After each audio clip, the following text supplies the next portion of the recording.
देखो यहाँ हम लोगों ने पिछली बार बात की थी टॉर्क के बारे में, करंट कैरिंग कॉइल,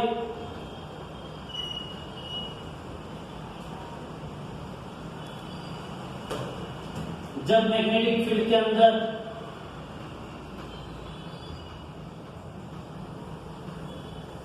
रखी जाती है तब आपको मैंने बोला था कि torque is equal to M cross B, या तो torque is equal to N I A cross B. ये जो torque is equal to N I A cross B है वह स्मॉल एन की जगह पे देखो क्या है, N I A. This is known as magnetic dipole moment.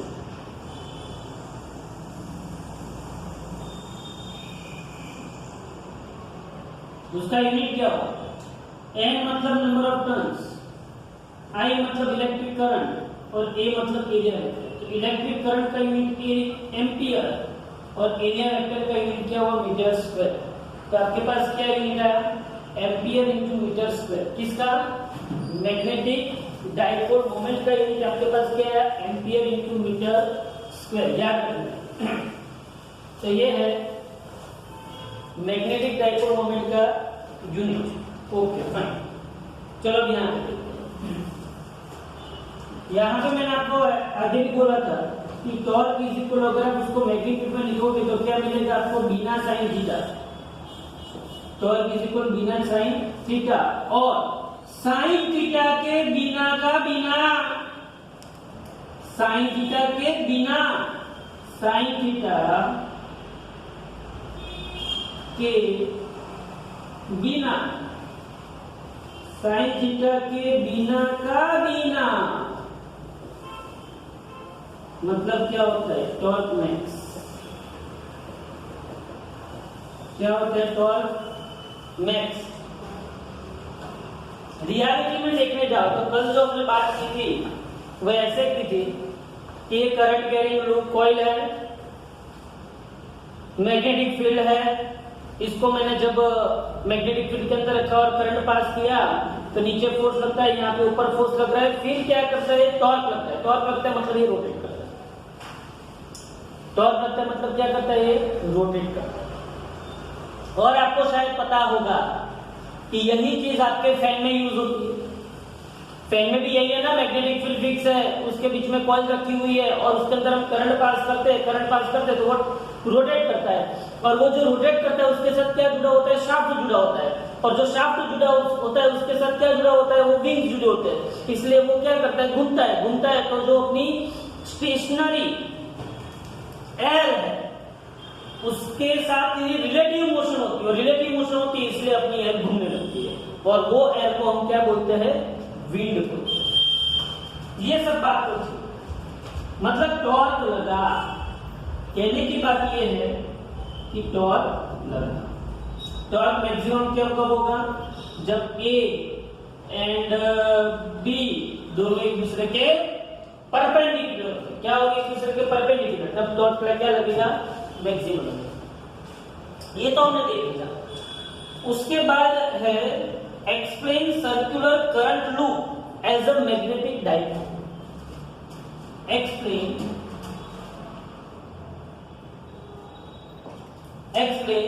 circular current loop, explain circular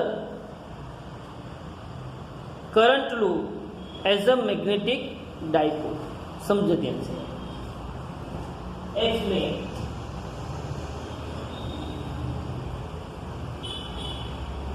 current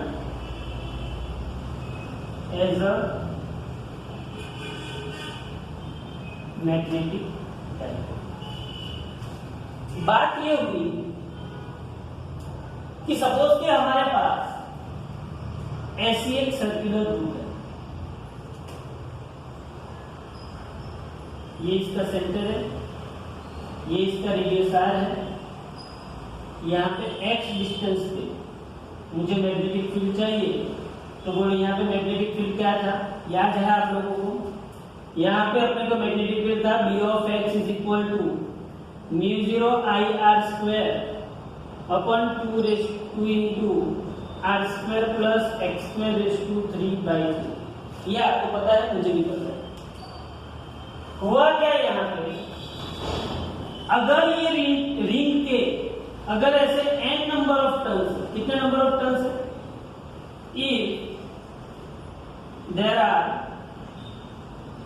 n number of turns of this circular loop, अगर इसके n नंबर ऑफ टर्न्स है तो मैग्नेटिक फील्ड का इक्वेशन क्या होगा, B of x is equal to μ0 capital N I r square upon 2 into r square plus x square raise to 3/3। Simple किया मैंने, क्या किया, उसको कैपिटल N से मल्टीप्लाई कर दिया। अच्छा, ये भी हमको करते हैं। लेकिन अगर मुझे ऐसा पूछा कि भाई अगर ये x बहुत ही बड़ा है एज कंपेयर टू r, अगर ये x बहुत ही बड़ा है एज कंपेयर टू r, तो मैं क्या करूं? तो सीधी सी बात है, अगर x बहुत बड़ा है एज कंपेयर टू r, तो if r is very very greater than x, then we can neglect, x is very very greater than r, so we can neglect r with respect to x। अगर मैं r को x के respect में neglect कर सकता हूं, अगर मैं r को x के रिस्पेक्ट में निग्लेक्ट कर सकता हूं, तो सीधी सी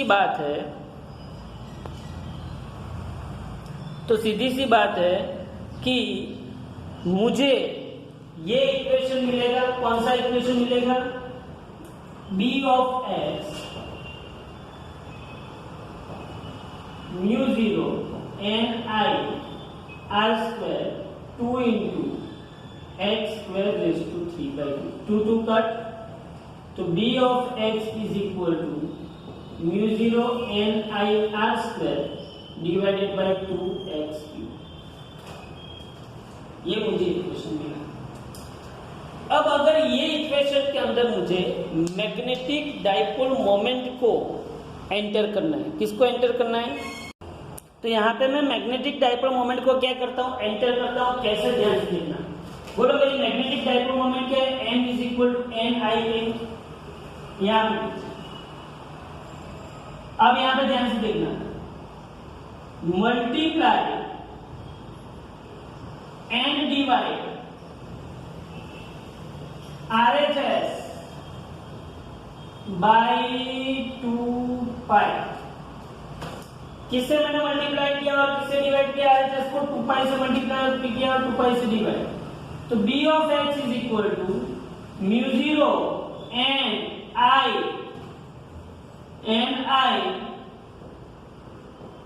2π r square divided by 2π into 2x cube. बोलो 2π r square divided by 2π into 2x cube. तो ये इक्वेशन क्या होगा, ध्यान से देखो। B of x is equal to μ0 n I into 2 into π r square divided by 4π x cube होगा। अब ये पाई आर स्क्वायर को मैं क्या लिख सकता हूं, ये पाई आर स्क्वायर को मैं क्या लिख सकता हूं, ये रेडियस आर है, तो इसका क्रॉस सेक्शन एरिया क्या होगा, pi R square. But area A is equal to pi R square, तो B of x μ0 n I into 2 into A divided by 4π x cube. अच्छा, अब n I A क्या है, बोलो n I A क्या है, but magnetic moment, magnetic dipole moment m is equal to N I A होगा।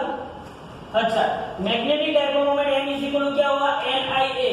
तो मैं अभी इस इक्वेशन को कैसे लिख सकता हूँ, ध्यान से देखो। ये पता चलता है, तो कल हमने करवाया था torque is equal to M cross B M B sine theta, ये हो गया।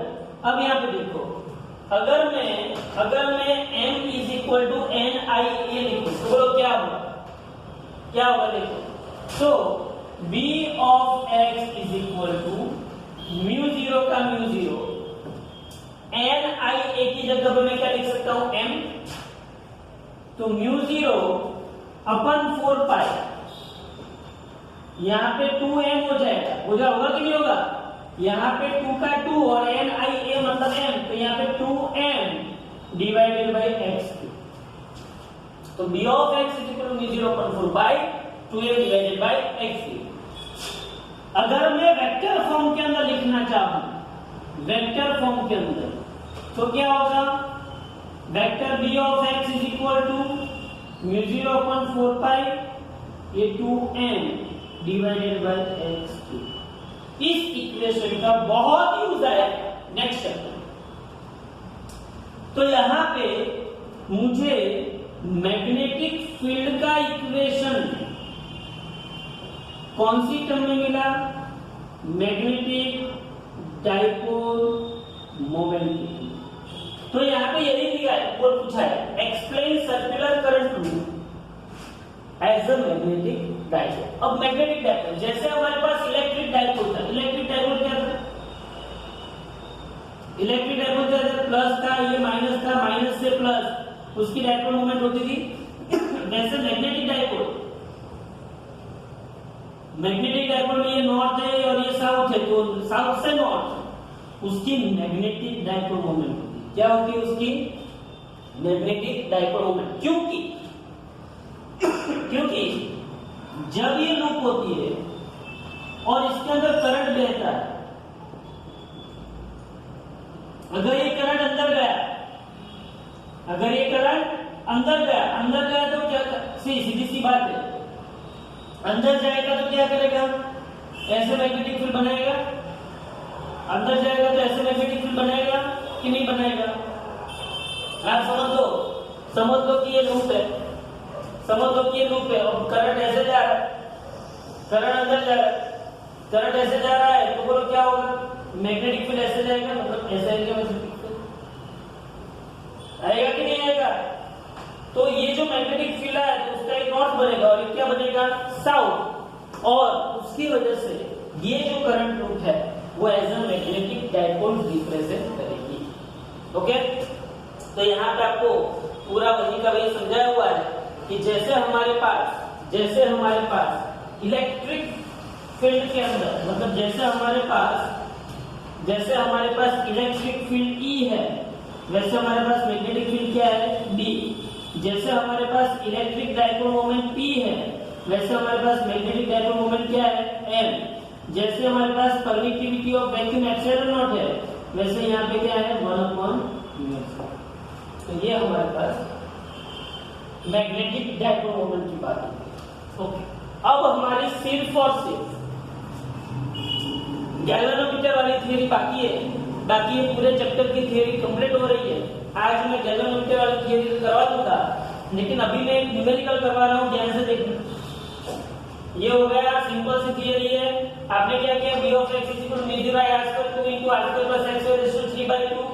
r बहुत छोटा है as कंपेयर टू x, तो आपने x को रखा, ये x क्यूब, फिर आपने उसको 2 पाई से मल्टीप्लाई किया, 2 पाई से डिवाइड किया। ये 2 पाई से मल्टीप्लाई डिवाइड क्यों किया, मुझे यहाँ पे एक फॉर्मेशन चाहिए मैग्नेटिक फील्ड का, और इसमें भी एक अलग से केस आएगा, जैसे कि मैं आपको पहले समझा था। देखो, अगर आपको ऐसा पूछा, फिर बार मैग्नेट आएगा, क्या आएगा, बार मैग्नेट, ये सर्कुलर लूप है। अगर किसी ने आपको बार मैग्नेट पूछा, क्या पूछा, बार मैग्नेट, तो ये जो बार मैग्नेट है ये नॉर्थ है और ये साउथ है, जिसको उसका इक्वेटर बोलते हैं। क्या बोलते हैं, इक्वेटर, और इसको उसकी क्या बोलते हैं, एक्सिस। ये 5th चैप्टर में आएगा, लेकिन 4th और 5th चैप्टर के एमसीक्यू दोनों में कंबाइन हो जाते हैं। तो ये इक्वेटर है और ये क्या है, एक्सिस। तो आपको दिया जाएगा बार मैग्नेट की डाइपोल मोमेंट m दिया जाएगा, क्या दिया जाएगा, डाइपोल मोमेंट m, और आपको पूछा जाएगा central C mu zero constant, 4 pi भी कांस्टेंट। आपको ऐसा पूछा जाएगा कि सेंट्रल ओरिजिन से x डिस्टेंस पे मैग्नेटिक फील्ड कितना होगा। लेकिन अगर आपको उसमें इक्वेटर पूछा है, क्या पूछा है, इक्वेटर, तो ये इक्वेशन क्या हो जाता है, mu zero by 4 pi m by x cube. अगर इक्वेटर पूछा है तो क्या हो जाएगा, सिर्फ m बाई एक्स क्यूब हो जाएगा। और अगर एक्सिस पूछा है तो b is equal to mu zero upon 4 pi, यहाँ पे क्या आएगा 2m बाई एक्स। ये चेंजेस है। कोई भी बात, अगर आप करंट कैरिंग लूप ले लो तो करंट कैरिंग लूप का भी जो इक्वेटर है वहां पे इक्वेशन आएगा mu zero upon 4 pi m by x, और उसकी जो एक्सिस है वहां पे इक्वेशन क्या आएगा mu zero upon 4 pi 2m by x. तो ये इक्वेशन इसलिए बहुत इंपॉर्टेंट है, याद रखना। मैग्नेटिक फील्ड को मैंने कौन से फॉर्मेट में बताया हुआ है, मैग्नेटिक डाइपोल मोमेंट के फॉर्मेट में बताया हुआ है। अगर आपको याद हो तो ऐसा ही इक्वेशन हमने इलेक्ट्रिक फील्ड के लिए बताया, किसी को याद है? ऐसा ही इक्वेशन हमने किसके लिए बताया था, इलेक्ट्रिक फील्ड के लिए। बोलो इलेक्ट्रिक फील्ड का इक्वेशन क्या था, याद है? इलेक्ट्रिक फील्ड का इक्वेशन क्या है, याद है?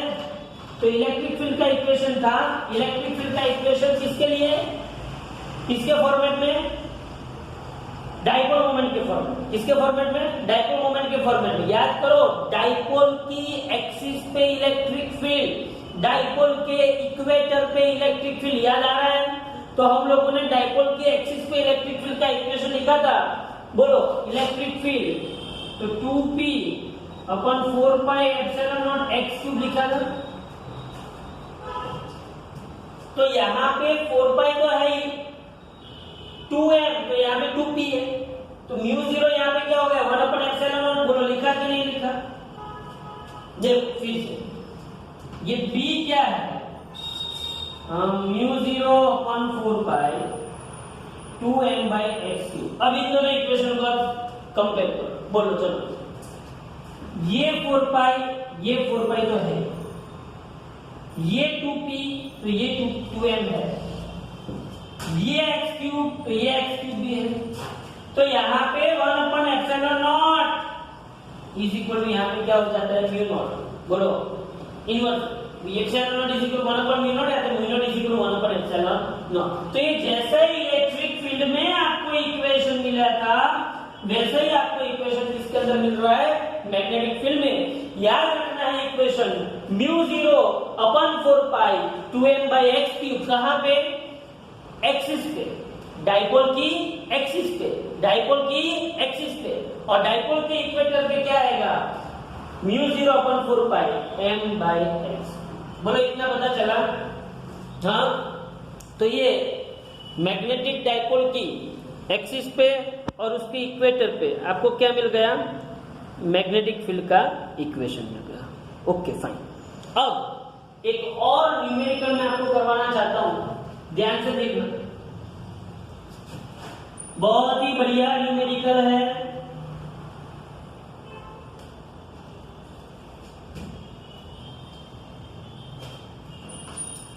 एग्जाम्पल नंबर, एग्जाम्पल नंबर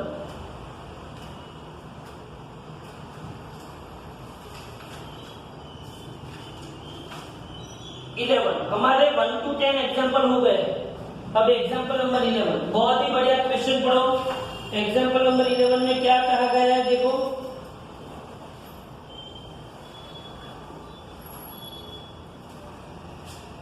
आपको वहां पे torque is equal to mb sin theta, ये इक्वेशन यूज करना पड़ेगा।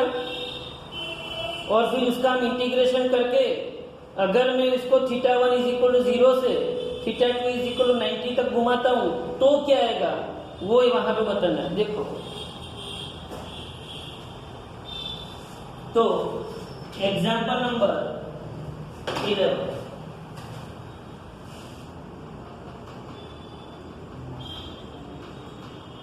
क्या कहता है, देखो a 100 ton closely wound circular coil of radius 10 centimetre. चलो नंबर ऑफ टर्न्स कितने हैं, नंबर ऑफ टर्न्स 100, कितना करंट बहता है, आई कितना बहता है 3.2 एम्पियर, और रेडियस कितना है 10 सेंटीमीटर, और रेडियस आपके पास कितना है 10 सेंटीमीटर, तो आप इसको लिख सकते हो 10 इंटू 10⁻² मीटर, तो आप यहाँ पे लिखोगे 10⁻⁻1। पहला question, what is the field at the centre of the coil, very good. पहला question, magnetic field at the centre of the coil. चलो, मैग्नेटिक फील्ड का इक्वेशन क्या था, B of x is equal to μ0 n(I)r² divided by 2 into r² plus x² is to 3/2। जैसे आपके मुंह से गाली निकलती है वैसे ही इक्वेशन निकलना चाहिए। B of x is equal to μ0 n(I)r² upon 2 into r² plus x² is to 3/2। at the center x is equal to क्या हो गया 0, तो B center is equal to μ0 n(I)r² upon 2 into r² raised to 3/2, 2 cut हो गया, तो B at the center is equal to μ0 n(I)r² upon 2r³ r² cut, तो B at the center is equal to μ0 n(I)/2r। बोलो हाँ की ना। और अगर किसी को ये इक्वेशन डायरेक्टली याद है, सेंटर पे मैग्नेटिक फील्ड का इक्वेशन अगर आपको डायरेक्टली याद है, तो B centre is equal to μ0 n(I)/2r लिख सकते। बोलो ये क्लियर हो गया, B is equal to μ0 n(I)/2r। Okay, दूसरा question, what is the magnetic moment of this coil. What is the magnetic moment of this coil? चलो भाई, magnetic moment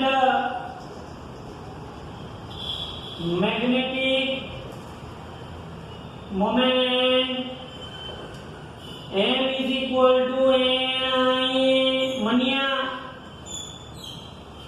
मनिया जो आपको लिखना है वो लिखो, जो आपको याद, मानिया जो आपको चाहिए। तो magnetic moment M is equal to NIA। यहां पर ऑब्जर्व करो, direction of area vector is the direction of magnetic dipole. तो कल याद हो, तो कल हमने ऐसा किया था, जब वो लूप ऐसा घुमा था ना, तब हमने ऐसा किया था। तो ये जो मैं एरिया वेक्टर ये बताया था ना, वही क्या था मैग्नेटिक डायपोल मोमेंट M, और उसने यहाँ पे B के साथ जो एंगल बनाया था वो क्या था थीटा, इसलिए यहाँ पे क्या होता था 90 - थीटा, ये a/2 था, ये a/2 cos 90 - थीटा, याद आ रहा है, तो ये a/2 sin थीटा होता था। तो ये M और B के बीच का भी एंगल थीटा होगा। हाँ, तो यहाँ पे मैग्नेटिक मोमेंट की डायरेक्शन एरिया वेक्टर के डायरेक्शन में ही होगी। चलो, तो मैग्नेटिक डायपोल मोमेंट अगर मैं इसको मैग्नीट्यूड में लिखूं, तो बोलो M is equal to N कितना है 100, A कितना है I कितना है 3.2, और A कितना है πr²। तो आपको M is equal to 100 into 32.2 into 314 upon 100 into r का स्क्वायर, मतलब 10⁻⁻1 का स्क्वायर 1/100 मिल जाएगा। इस 100 ने इस 100 को मारा, तो 32 into 314 divided by 1000 ampere into metre square, जो आता है वो आ गया। उसने क्या बोला है, the coil is placed in a vertical plane, coil is placed in a vertical plane and is free to rotate about its horizontal axis which coincide with its diameter। मतलब उसकी जो डायमीटर होगा उसके अबाउट क्या कर सकेगी, घूम सकेगी। Uniform magnetic field P of 2 Tesla. अच्छा भाई, अब यहां पे क्या दिया, मैग्नेटिक फील्ड दिया है B इक्वल टू 2 टकले का मैग्नेटिक फील्ड दिया है in the horizontal direction axis such that initially the axis of the coil is in the direction of the coil magnetic field. The coil rotates to an angle 90 degree under the influence of the field. मतलब कि पहले coil की जो axis है वो magnetic field के साथ को इनसाइड होती है। मतलब कि initially axis of coil coincide with magnetic field। इसका मतलब ये हुआ कि θ1 क्या हुआ 0 और बाद में उसको कितना घुमाया जाता है 90 डिग्री, मतलब θ2 कितना हुआ 90 degree. Okay, what are the magnitude of torque on the coil in the initial and final position? बोलो भाई,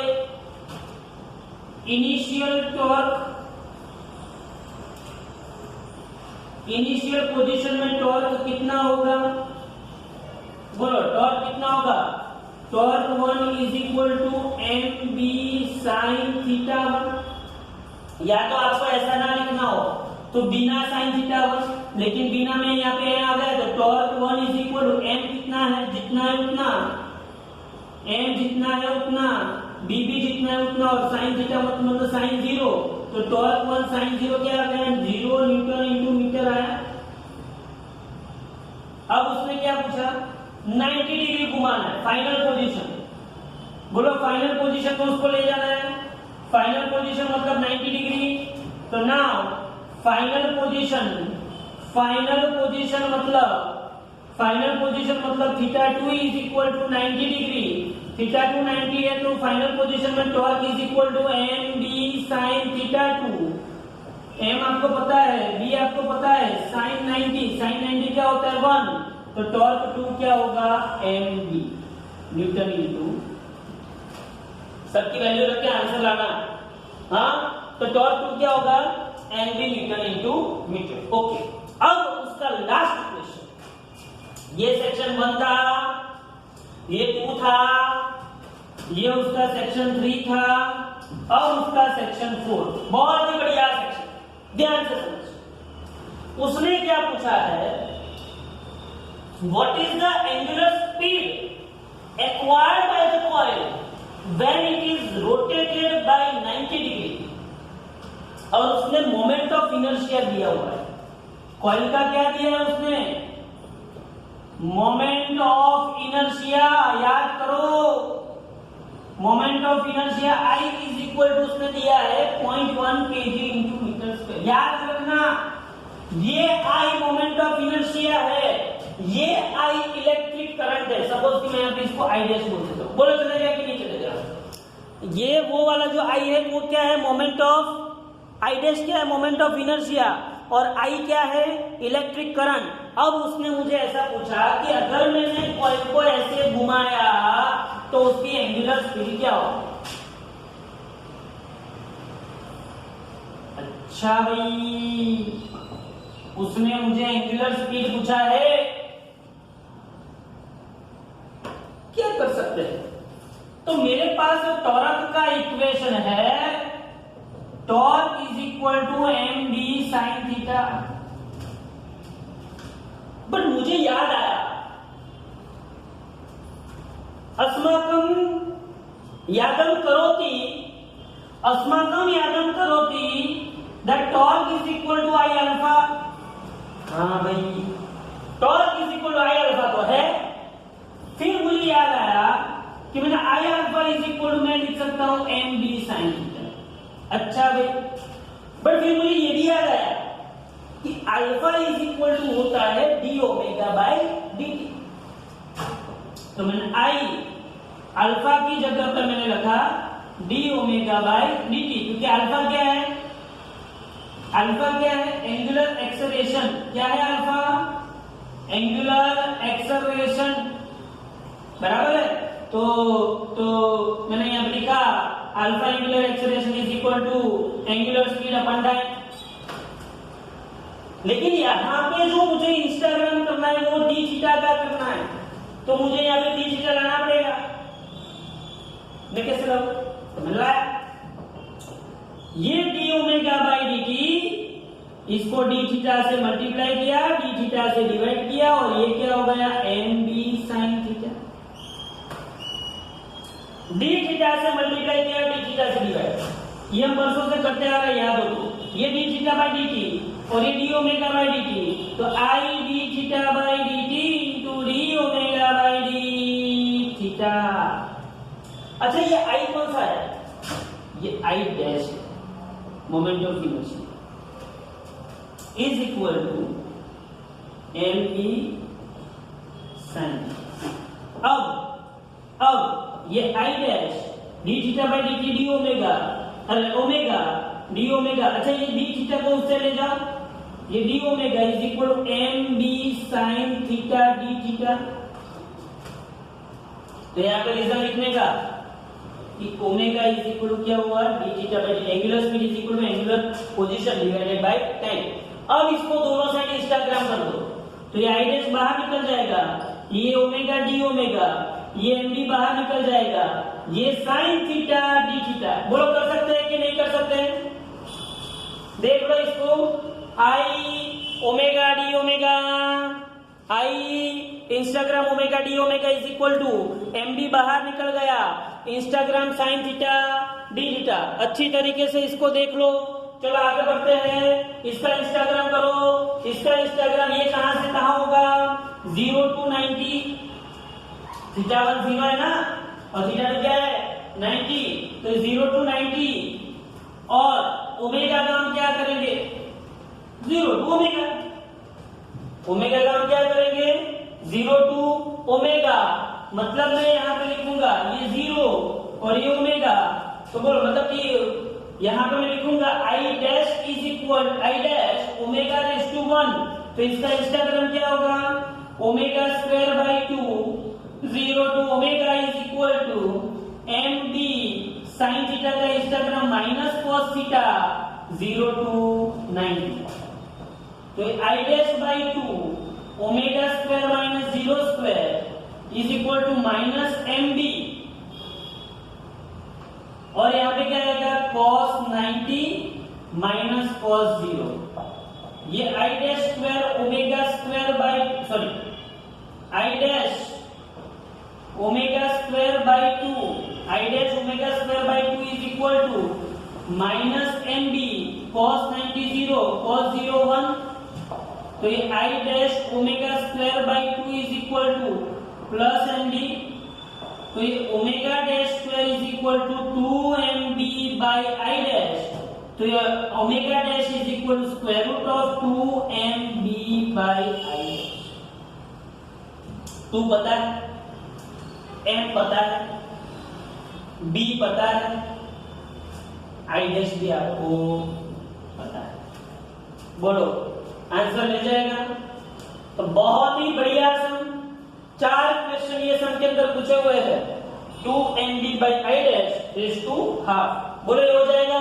तो सिंपल सा हमारे पास अब सिर्फ एग्जांपल में एक ही न्यूमेरिकल करने का बाकी बचा है, बाकी सब हो गए। ओके, तो बाद में हम गैल्वेनोमीटर की थियरी और एडिशनल एक्सरसाइज, गैल्वेनोमीटर की थियरी का एक लेक्चर होगा और एडिशनल एक्सरसाइज का एक लेक्चर, मतलब ये पूरा चैप्टर अब 2 लेक्चर में, मैक्सिमम 2 से 3 लेक्चर में खत्म हो जाएगा। Okay, thank you very much.